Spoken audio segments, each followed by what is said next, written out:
What's going on, guys? Greg Farley from the Sports Comrades. I appreciate you as always for tuning in. Make sure you sub, make sure you hit the bell so you can get the notifications when I upload these fighter breakdowns and other sports related content. Without further ado, I've been an avid martial artist for a very long time and I love doing fighter breakdowns. This is the next fighter breakdown. Let's get it.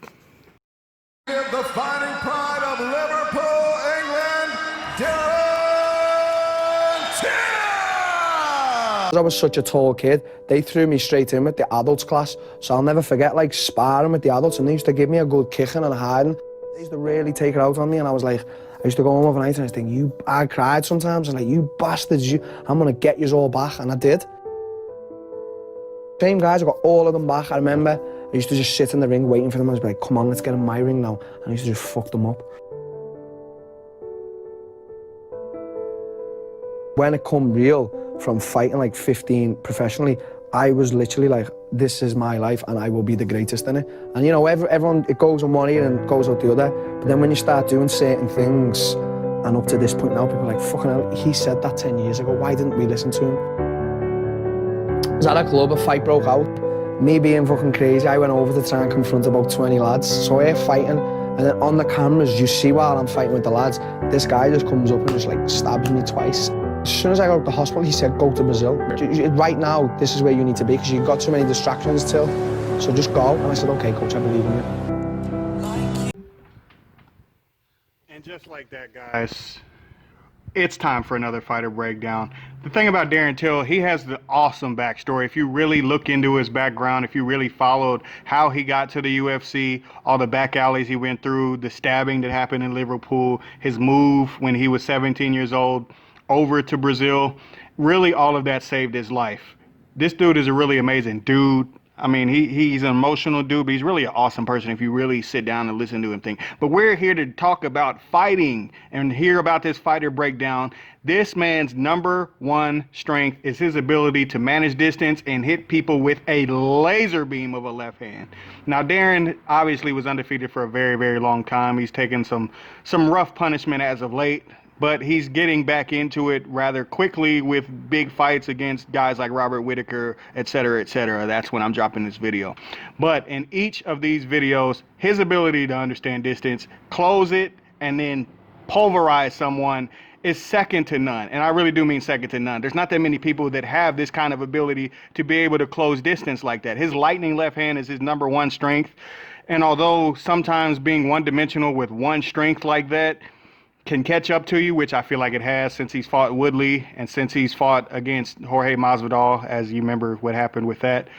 Again, guys, his ability to slide in and out of the way, understand going forwards and backwards where he is within the octagon and pulverize someone is really second to none. I would say he's really like a Muay Thai, bigger version of Conor McGregor in his ability to understand how to destroy somebody with a left straight.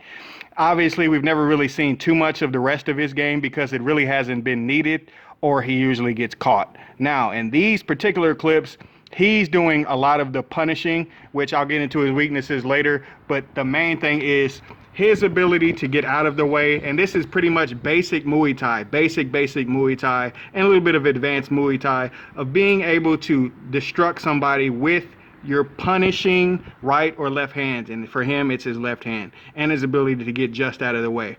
His second strength is his high-level Muay Thai expertise. So to really dive into it, if you've never heard this before, Muay Thai is the art of 8 limbs. And the art of 8 limbs means everything that's on your body is liable to be used in a fight, especially your limbs. I mean, for this guy to get hit, for Darren to hit him, and for the guy to shake, you have to get hit awful hard to shake your head and say, no, I don't think I want anymore, and basically have a verbal submission. Very, very devastating. But as far as specific Muay Thai technique, his shin is always correctly placed in the kicks that he throws.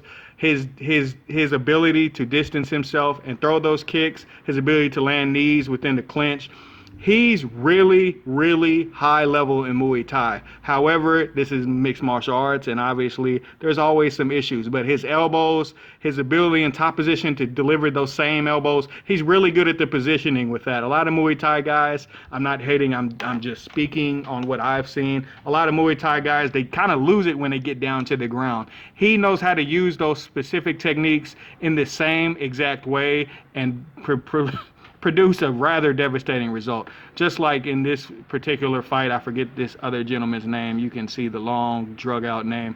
Bottom line, I haven't seen him too much since, but Darren is really good at making sure that he's the hammer in most situations.